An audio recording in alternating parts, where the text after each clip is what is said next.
Kule Eyfelê.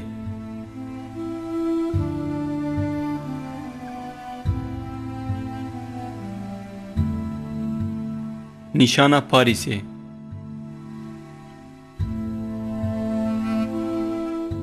Sala 1889 de dest bi lêkirina wê bû. Lêkirina wê 26 mehan dikişand.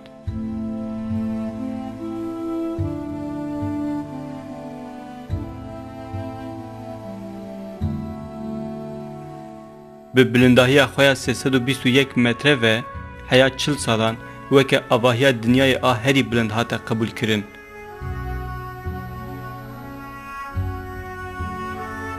Sivik xwanê dike, lê giraniya wê ne 1000 ton e.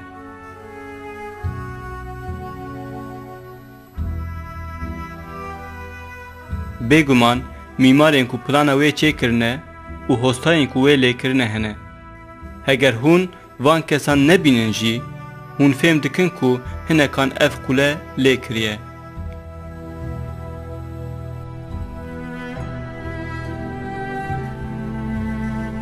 Ku yek rabe ji we re bêje, zemanekî madeneke hesin li vir hebû, rojekê teqîneke mezin çêbû û bi vê teqînê re ev kule çêbû. Hûn ê zanibin ku ev çiqas gotineke beredayî ye.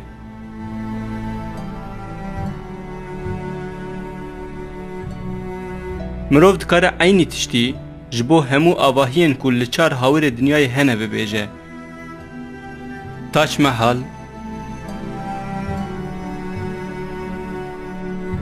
Bedena Çînê,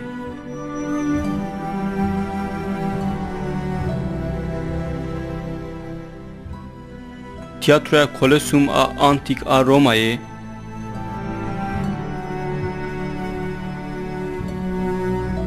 heykelên çar serokê Amerîkayê ên ku li çiyayê Raşimê hatine neqişandin,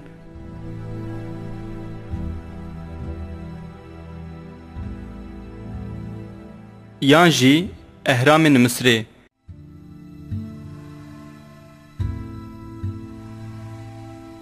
Van avahiyan hemû mîmar û hosteyên wan ên ku ew plan kirine û lê kirine hene.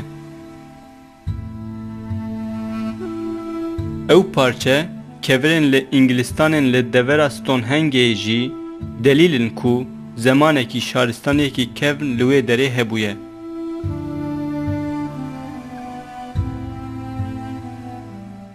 Ev mîsalan giş rastiyeke gelekî mühim nîşanî me didin, hez dike mezin, hez dike piçûk be, her avahiya ku plan û nîzameke hûr dixwaze, bêguman yekî ku wê plan kiriye û ava dike heye. Baş e lê ev fezaya bêserî û bêbinî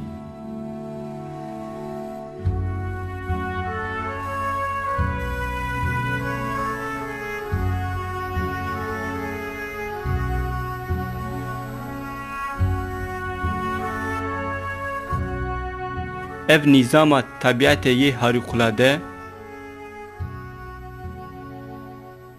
bi milyonan çeşîdên benderûhên ku xwediyê xusûsiyetên cihev cihê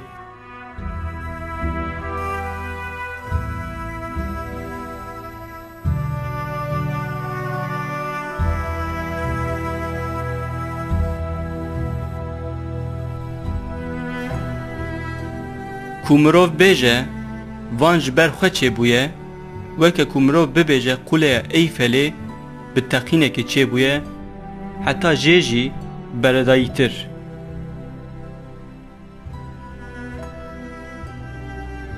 Ji bedena me bigirin, heya bigê cihê herî bilind yê vê fezaya mezin ku aqil wê nagire, bêguman xwediyekî vê wezna wê heye.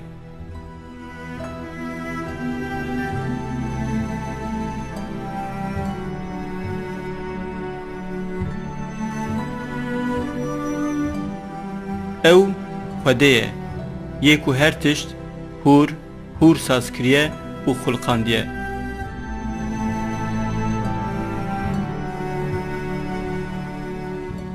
Di fezayê de delîlên bêjmar hebûn û mezûnahiya Xwedê nîşanî me didin û mirov veya bi aqlê xwe zane. د آیتک قرآن ده دلیل کو مروف د طبیعت ده پی خودی ناس بکه وسا جمره هاتیه گوتن. بگومان خلقاننا ازمانان او ارده لپی هف هاتنا شو و روژه کشتی کو بتشتی لفیده مروفان لسر آوه دحرکن آوا کو خوده وی دبارینه و پی سر روی ارده پشتی مرنا وی جاردن و دجینه هر جوره بندر روحی لی چه دکه و بلاف دکه بایی کو دردخه اوره کو دناب ازمان و ارده ده سری لی دتوینه و لحف دزورینه جبو قومه کی باقل براست نیشان دوانده هیه.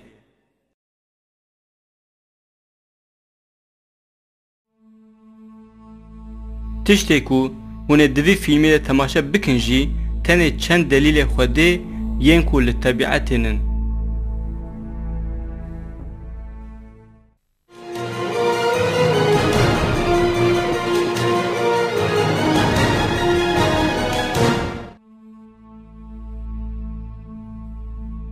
لسر هر دور دنیای جیانا کو ام دبین و نابینن حکم وی هیه.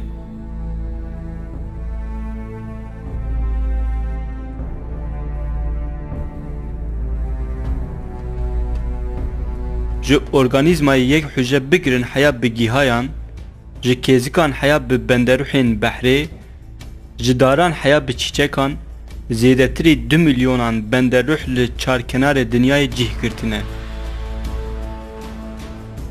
دناوا دستک آخته جی چشید به چشید بندروحین کو فرق وان جهف گلکه حیات آخواد دومینن. دبهنا هون ددن و دستینن ده گلک بندروح هنه.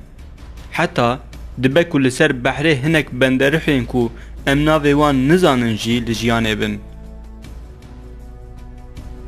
دریویه همو بندروحان ده بمیلیونان باکتری یان جی بندروحین یک حجره ین کو کاری فرکاندن دکن دجین. لدنیای نفوس حیوانان قات به قات دسر نفوس مروان ریه.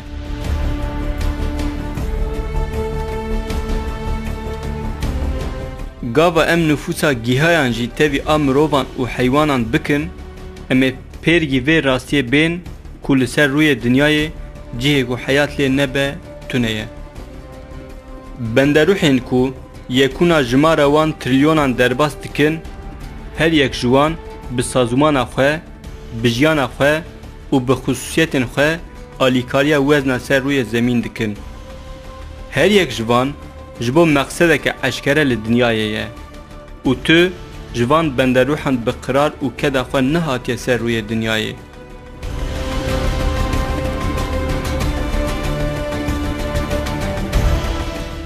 گشتک خودی بدنک کو به تبایی هاتیه تصویر کرنن. خودی وی تصویره به بدن وان دجی خودی تعالی کو وی بندروح همی آفراندیه. خودی دو قرآن ده وسا بحث خلقاندنا چشید به چشید بندروح سر روی دنیای دکه.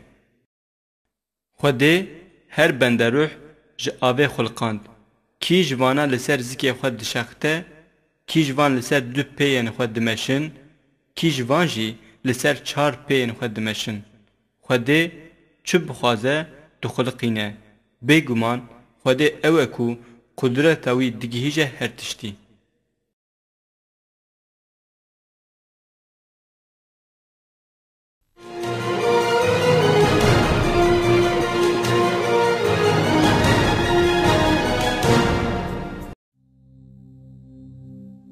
دلیل که کومروف به هنر خلقاننا خود ناست که یک جیجی بدن ویه هم به منظره هندره خواه هم به آدر به خواه جبو ایمان دلیل بجمال برچابان را دخه.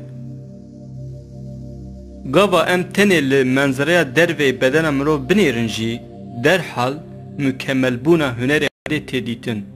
روبریا بدن هر مروی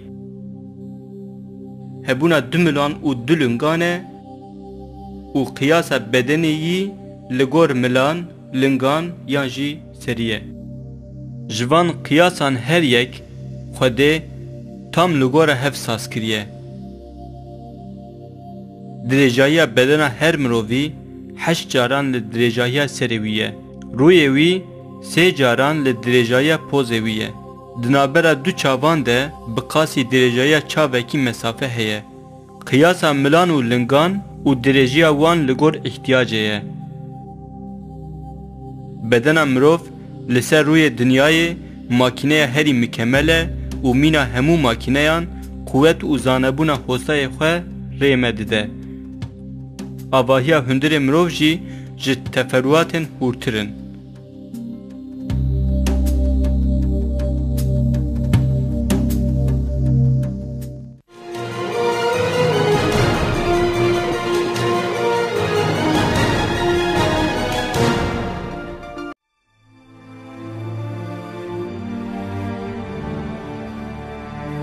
Di mejiyê mirov de kêm zêde nêzî 10 milyar hücreyê sinîr hene.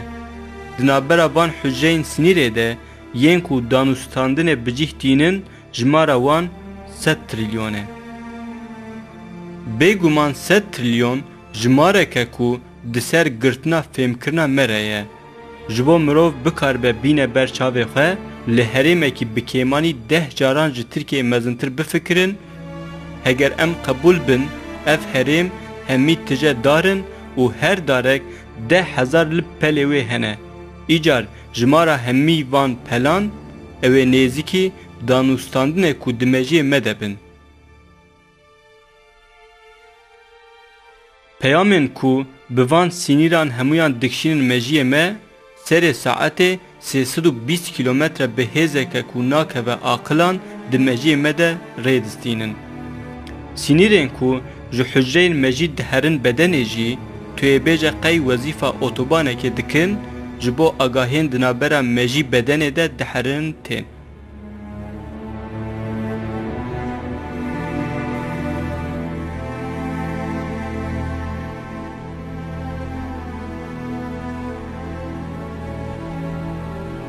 Bi kurtahî serê saniyekê di bedena me de trafîqa awarte tê meydanê. Di navbera azayên beden û mejiyê me de di hundir yek saniyê bi tenê de bi hezaran peyamên yek ji yekê cihêtir tên diçin. Ev jî nebese di hundir yek deqeyê de ji 100,000 heya bi milyonê hereketên kimyevî yên ji hev cihên tê meydanê. Gava hûn li vî fîlmî temaşe dikin, hemî kirinên ku di bedena we de tê meydanê jî dîsa bi saya bi sedan peyamên ku di hundir parekê ji 1000 parê saniyeyekê yên di navbera mejî û qasan de diherin û tên çêdibin.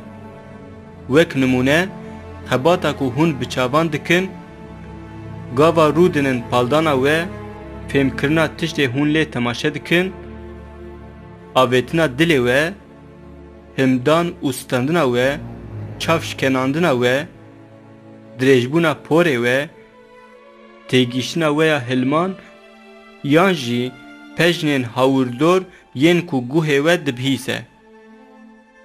Heger van tiştên ku bedena we dikin, ji wan yek bi tenê jî bixwazin li ser kaxizê binivîsînin, diviya ku we bi rûpelan formülên kimyevî nivîsandiba. Û heger ji van formülan yek bi tenê tevlihevî têde çê biba, wê bedena we ji saz de biketaya.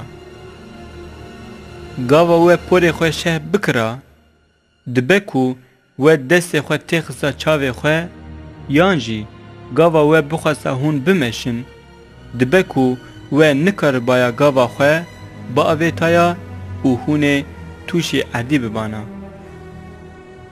Lê belê Xwedê mirov ew qasî mükemmel xuluqan diye bedena me di dinyayê de karê herî tevlihev jî bê kêmasî bicih tîne.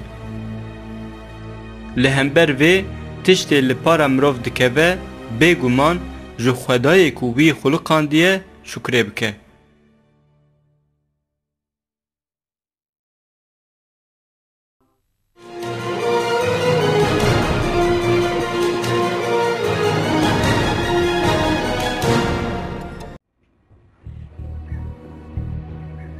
Pênc hîs yani dîtin, bêhnkirin, destdan, bihîstin, tamkirin her yek mucizeyeke cihê ye. Mirov jiyana derveyê xwe bisaya van hîsan nas dike. Bisaya pevrebûna di navbera wan hîsan de heye, bi hêsanî jiyana xwe didomîne. Gava li van hîsan tê venêrîn, teferruatên ku lê tê rasthatin, hunerê xulqanina Xwedê careketin rê mirov dide. Pênc hîs tam li gorî îhtiyacên mirov hatine sazkirin. Wek nimûne, guh tenê dengê pêlên ku di navbera du sînoran de tên îdrak dike. Ev sînorê îdrakkirinê ku jê re sînorê bihîstinê tê gotin, dereceya wî tam li gor tê xwestine. Eger guhê me gelekî nazik bûya, ji dengê avêtina dilê me heta bi xişxişa kêzikên hûrdebînî em bi gelek dengan re her gav rûberî bihatana. Ev jî ew ê me pir aciz bikiraya. Eynî eyara nazik ji bo bihîstina destanê jî derbas dibe. Dibin çermê mirov de sinîrên nazik ên ku destayînê dibihîzin hene. Vana ji bihîstinê re bi awayê herî rind hatine çêkirin û tam li gor divê li bedena mirov hatine belavkirin. Wek nimûne, di serê tiliyên me de destayîna herî nazik a ku me divê li gor deverên dinêyî bedena me gelekî zêdetir senê sinîran henin. Ciyê wekî pişta me ku zêde nayê bikaranîn, serên sinîran gelekî hindikin. Çermê me yê ku li gor gelek mirovan wekî zareke basît tê dîtin, di rastiyê de pir girîfte. Di eslê xwe de çerm azayekî mükemmel e ku ji gelek qatan hatiye meydanê, di hundirê çerm de sinîrên îdrakkirinê, cihokên têgerînê, sazûmanên hewadariyê, eyarkerên germê û nemê hene. Çerm jî wekî her azayê bedena mirov bê kêmanî hatiye xulqandin.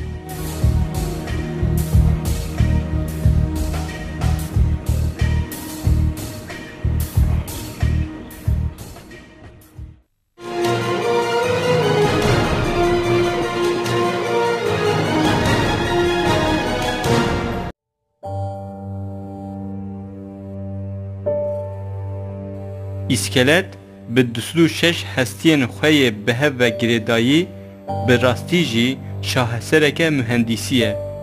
Bedena mirov bi saya van hestiyê li hev hatine zêdekirin, xwedî qabiliyeta hereketeke di ser adetê re ye.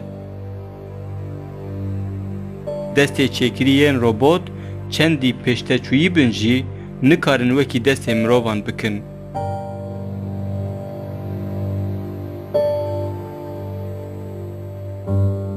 Gava em li hestiyên ku îskelet jî hatiye meydanê vedinêrin, em rastî pêşnûmaya mükemmel tên.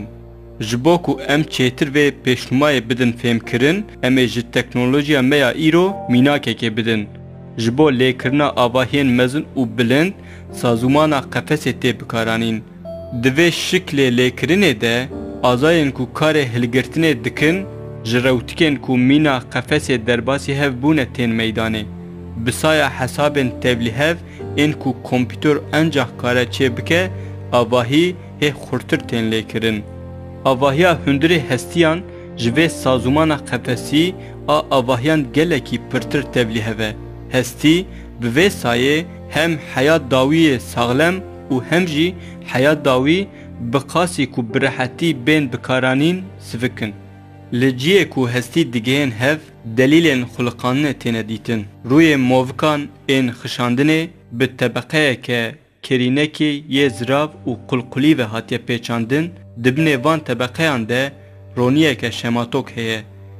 Hestî gava zorê bide ciyê movikê, ev roniya di qulukan re dide der û dike ku rûyê movikê wekî rûn bişemite. Mirov bi saya vê pêşnûmaya mükemmel, gelek hereketên ji hev cihê bi hêzeke mezin û rihet tîne cî. Vana hemî rê me didin ku bedena mirov berê pêşnûmayeke gelekî mezin e. Xwedê di ayetekê de bang mirovê ku mexlûqatê wî ye dike û jê dixwaze ku wisan bifikire. Li hestiyan jî careke binêre çawa em wan tînin bahev dûr e em goşt li wan dikin.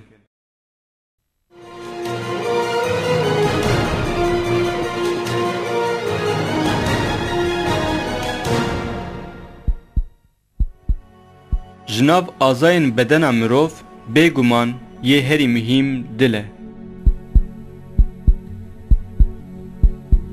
Dil di ciyê bedena mirov yê herî bi ewlede hatiye bicihkirin.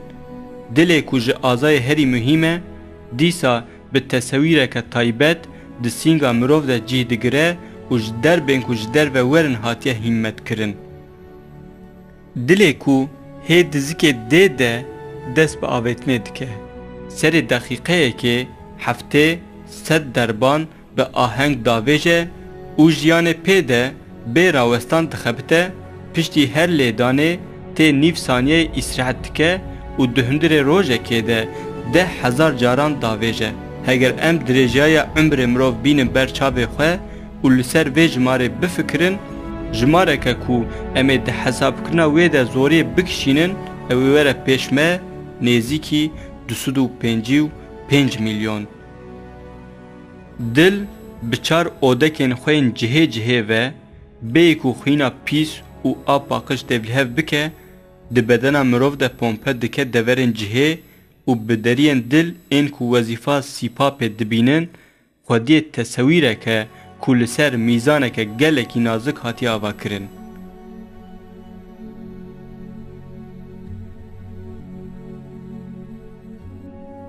Wekî ku di van taybetiyan hemûyan de tê dîtin, pêşnûmaya wî bê kêmasî yanî xulqanina wî nîşanî me dide û xaliqê xwe nas dike. Ew Xwedeyê ku Rebbê alemê ye. Xwedê di ayeteke Qur'anê de wisa ferman dike.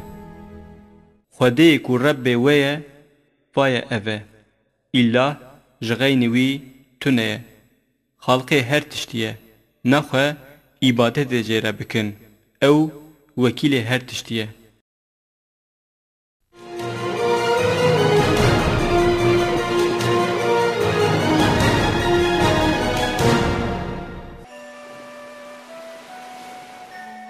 Bişko kirin, nivîsandina nivîsê jêkirina xwarinan. Ev karê li rû hêsan, lê di rastiyê de zor, destê me ye ku bi jêhatîbûneke mezin wan bicih tîne, wekî harîqeyeke mühendîstiyê ye. Xusûsiyeta dest a herî muhîm ev e ku dikare li gelek cihên ku karê nemîna hev lê dibin, bi berdarî bixebite. Zendên me yên ku gelek qas û sînîrên wan hene, li gor weziyetê ji bo ku destê me bi quwet yan jî bi nermî tiştekî bigire, jê re dibin alîkar. Çawa ku tê dîtin, di bedena mirov de gelek weznên nazik hene. Sazûmanên ku bi tûmî bi hev re girêdayîne, bi saya sazûmanên din ên wicûdê mirov, hebatê ku jiyan bi wan ve li ser linga ye, bêyî kêmasî bicîhtînin. Gava van tiştan dike jî, bêyî ku muhtacê karekî taybet bibe, wan bi hêsanî tîne cî.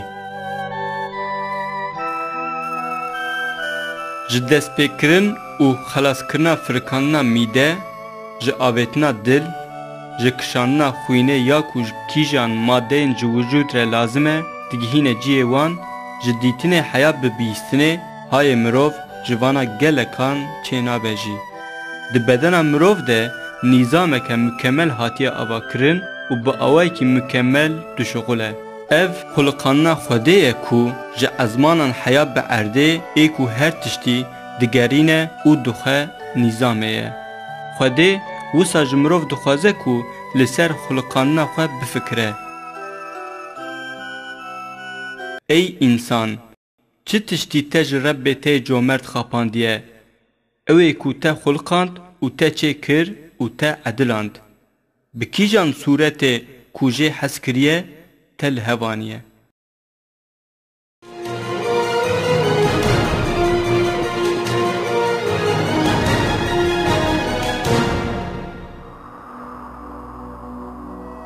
Hayat li qutuban gelekî zor e. Bedena benderûhên ku li vir dijîn, xwediyê sazûmaneke xusûsî ye.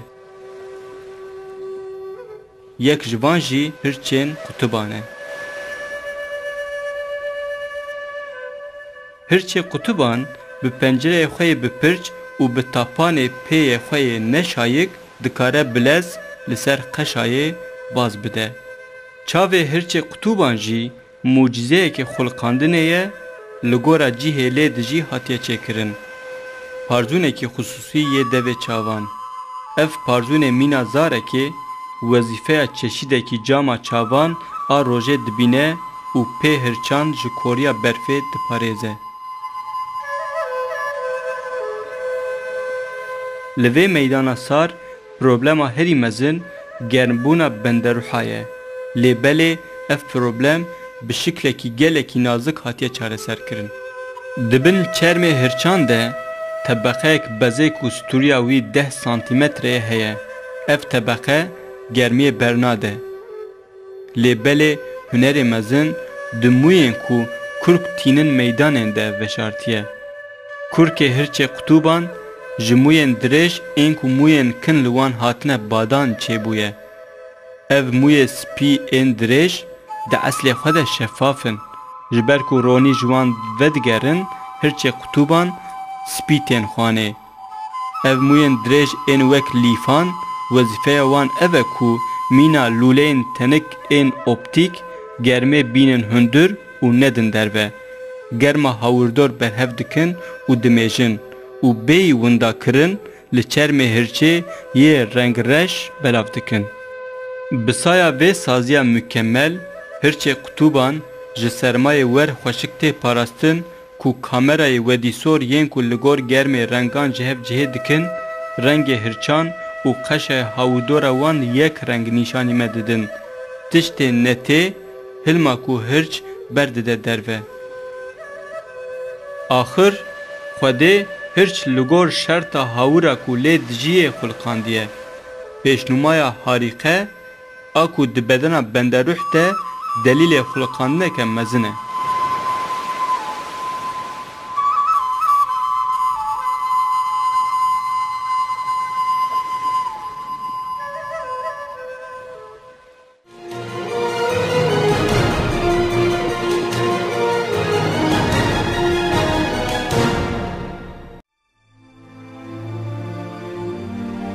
Qertelên ku bi 1000 metreyan bilind difirin, xwediyê wan çavan e ku ji wê dûraniyê jî ser rûyê erdê hûr hûr dibînin. Çavê qertelan bi goşeya 300 dereceyî fireh dora xwe dibînin. Tiştê ku dibîne jî dikare bi qasî şeşan heta 8 caran mestir bike. Gava 4500 metre bilind li firêbe jî dikare hawirdoreke 30,000 hektar raçav bike. 1500 metre ji jor de li ser rûyê erdê çi livîna piçûk, çi rengê piçûk ê ji hev cihê hebe ji hev nas dike û nêçîra xwe ji wan vediqetîne. Tiştê ku vê dîtina tûj çê dike, pirbûna hücreyên quçînin. Ev hücreyana di perdeya retîneyê denin û bi ronahiyê re lehfatînin. Gava ronî digîje wan bi roniyê re dikevin hereketê û vê agahiya nû neqlî mecî dikin. Hücreyên ku kûçî yên çavên mirov li gor ên qertelan firkin. Ev ferqa wan quweta dîtina çavên qertelan tîne meydanê. Qertel bi saya van nêçîra xwe gelekî zelal nas dike. Tûjbûna dîtina qertel ê ku li gor dîtina nêçîra wî eyar kiriye, bêguman ne qertel bixwe ye. Pir eşkere ye ê ku ev sazî çê kiriye, Xwedê Teala Rebbê alemê ye. Xwedê di ayeteke Qur'anê de ji me re dibêje ku em ê nîşana hebûna wî di mexlûqatê de wisa bibînin. Bêguman ji bo we di heywanan de jî nîşanê îbretê hene.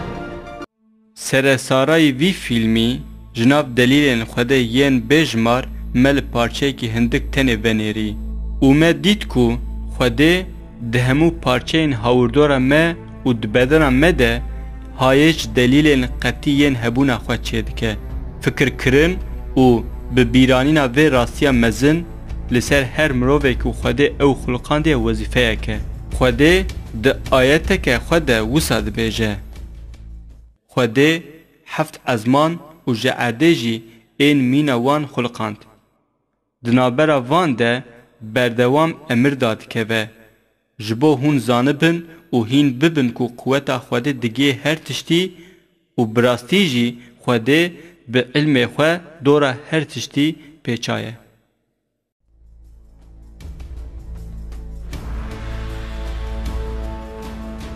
لسر تشتی که خوده دایه و بفکرن هون لسر دنیای که نکو هور هور هاتیه پلان کرن و جبو که هون حیات خواه لی ببهورن بخصوصی جبو هاتیه خلقاندن جبو هون ورن دنیای و سازمان بیننجی و تو کار نکریه تو کدا و دوی کاری ده تو نیه هو و روژه که چاوه خواه بکر و خواه دناوان نیمتین بجمارده دید هون کارن ببینن ببهیسن و هیس بکن سبب وان همویان تنه خواستنا خوده کو و خلقاندیه لهمبری ویا تشتی خوده جوه دخوازه هم جیره شکردار بن